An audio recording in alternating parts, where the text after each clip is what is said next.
Well, hello there, dearly beloved. Another session of Soul Food. We're going to be looking into the book of Daniel once again. Chapter 3 made an image of gold, the height of which was 60 cubits. Prefects and the governors and counselors and treasurers, the judges, magistrates, all the rulers of the provinces to come to the dedication of the image that Nebuchadnezzar the king had set up. Then the satraps, the prefects, and the governors, the counselors, the treasurers, the generals, to you is given lyre, trigon, psaltery, bagpipe, and all shall be immediately cast in the midst of a furnace of blazing fire. Therefore, at that time, when all the people heard the sound of the horn, the flute, the lyre, trigon, psaltery, bagpipe, and all kinds of music, all the peoples, nations, and men of every language fell down and worshiped the golden image that Nebuchadnezzar the king had set up. Well, interesting. Daniel had already interpreted the dream. Nebuchadnezzar knew that there was a statue in this dream with a head of gold, and that represented the empire of Babylon, which would later be overthrown by another kingdom.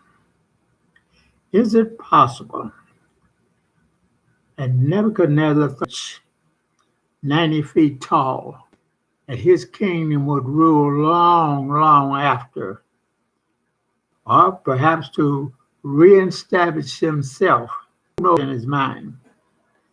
But you can sum it up with this. He was on an ego trip. And God does not like people with pride. So let's push on and see what happens to this little adventure. Staying in chapter 3, verses 8 to 15. For this reason, at that time, certain Chaldeans came forward and brought charges against the Jews. They made a decree that every man who hear the sound of the horn, flute, lyre, trigon, psaltery, and bagpipe, and all kinds of music, is to fall down and worship the golden image. But whoever does not fall down and worship lyre. There are certain Jews who you have appointed over the administration of the province of Babylon, namely Shadrach, Meshach, and Abednego. These men, O king, have disregarded you. They do not serve your God or worship the golden image that you bring Shadrach, Meshach, and Abednego. And these men were brought before the king. Nebuchadnezzar responded and said to them, Is it true, Shadrach, Meshach, and Abednego, that you do not serve my God or worship the golden image that I have set up? Now, if you are ready, at the moment you hear the sound of the horn, flute, lyre, trigon, psaltery, and bagpipe, and all kinds of music, to fall down and worship the image that I have made. Very well. But if you do not worship, you will be immediately cast into the midst of a furnace of blazing fire. And what God is there who can deliver you out of my hands? Well, let's take a look at this situation. You know, when you are successful, you're going to draw enemies. The spot, as well as that's the whole thing. And here they are, being tested. Well, let's see how they respond. Shadrach, Meshach, and Abednego responded to the king. O Nebuchadnezzar, we do not need to give you an answer concerning this matter. If it be so, our God whom we serve is able to deliver us from the furnace of blazing fire. He will deliver us out of your hand, O king. But even if he does not, let it be known to you, O king, that we will not serve your gods or worship the golden idol that you have set up. Going against the tide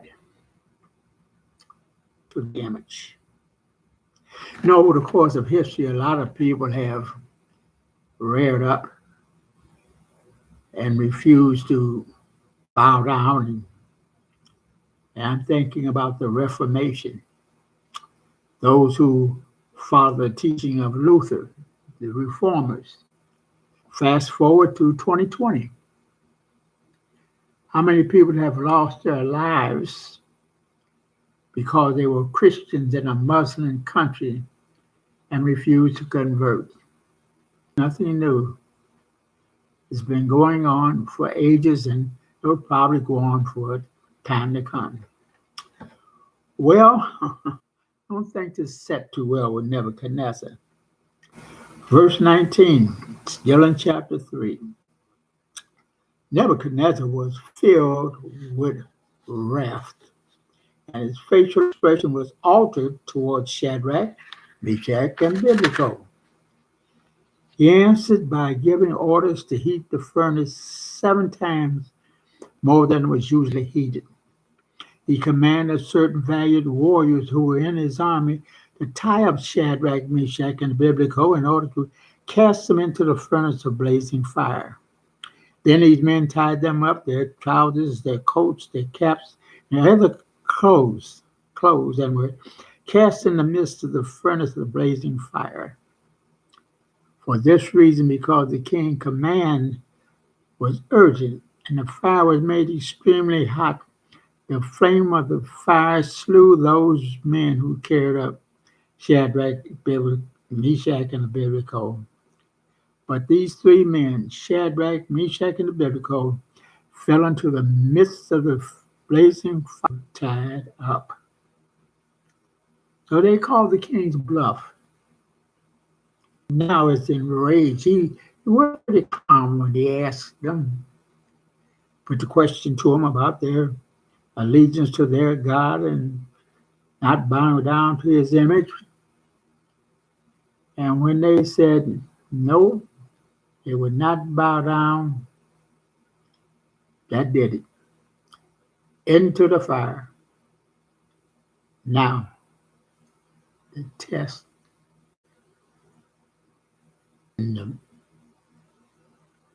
Which God will win? Nebuchadnezzar or the gods of Shadrach, Meshach, and Abednego? Well, let's see what happens. Go to verse 24. Then Nebuchadnezzar the king was astounded and stood up in haste, said to his officials, were there not 3 men cast bound into the midst of the fire? They replied to the king, certainly, O king. He said, look, I see 4 men loose and walking around in the midst of the fire without harm, and the 4th is like the Son of God. Number 1, they were bound when they were thrown in the fire. Now they're walking around, bonds loose. 3 men thrown in the fire, but now Nebuchadnezzar sees a 4th man. And even Nebuchadnezzar has to recognize the supernatural. The 4th man. Who do you think he was? Well, of the blazing fire, he responded, Shadrach, Meshach, and Abednego, come out, you servants of the Most High God, and come here. Then Shadrach and Abednego came out of the midst of the fire. The satraps, prefects, the governors, and the king's high officials gathered around and saw in regard to these men that the fire had no effect on their bodies, nor were the hair of their heads singed, nor their trousers damaged, or did they have the smell of fire. Wow. 3 men thrown in the fire, then there's 4, and they come out just like they went in. back up here a minute. You notice something? God didn't take them out of that fire. However, the fourth man stayed with them there. They didn't beg and cry for help.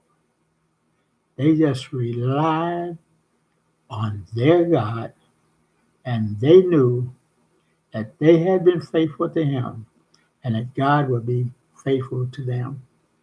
You know, sometimes we get in tough situations, but we want to cry for help. We run all around looking for this person to help or this organization to pull us out.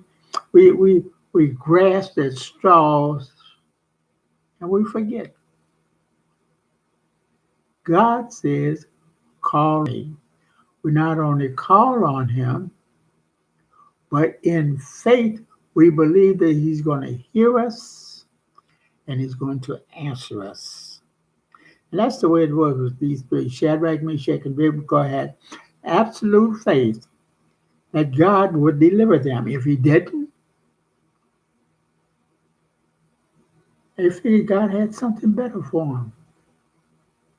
They had the mindset like Job. Job said, yea, though you slay me, yet will I trust you. And this little incident here should reinforce our trust in our faith circles and go crazy. We relax, knowing that we have a Father that loves us and will protect us and always be with us no matter how tough times may be. Call upon me in time of trouble, and I will rescue you. You will honor me, and I will honor you. That should be the thought in the back of your mind. Well, there they stand, untouched by the flame. Verse 28. Nebuchadnezzar responded and said, Blessed be the God of Shadrach, Meshach, and Abednego, who sent his angel, and delivered his servants who put their trust in him, violating his command and yielded up their bodies so as not to serve or had to give credit to these three young men, could shake them from their absolute faith that God would take care of them. Now we're not going to be thrown in the fiery furnace. In fact, not too many of us are going to be in danger of losing our lives over our faith. But you know, sometimes, just sometimes, and I've seen it, people will be in little groups and people start talking about, oh, those Christians, this and that. And Christians, instead of standing their ground and speaking up, they cringe, look into space, and try to be inconspicuous. Shame, shame, shame. Verse 29, Nebuchadnezzar speaking. Therefore, the God of Shadrach, Meshach, and Abednego shall be torn from limb to limb, the house who is able to deliver this way. Then the king caused Shadrach, Meshach, and Abednego to prosper in the province of Babylon. These three young men stood firm. They stood firm. They would not budge off of what they believed. And that's a lesson for us, that if we truly believe, then we will back up with what we believe with action. What we do, by what we say, by what we don't do, by what we don't say. You see, the only way that people will ever know about the God that we serve is by what we do worldly things, manipulate, lie, look for little loopholes, anything. Bad image for God.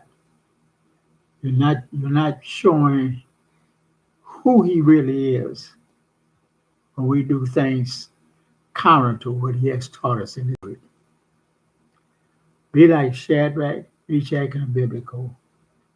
They were given the opportunity to accept Nebuchadnezzar's invitation to bow down, or rejected and put their life in.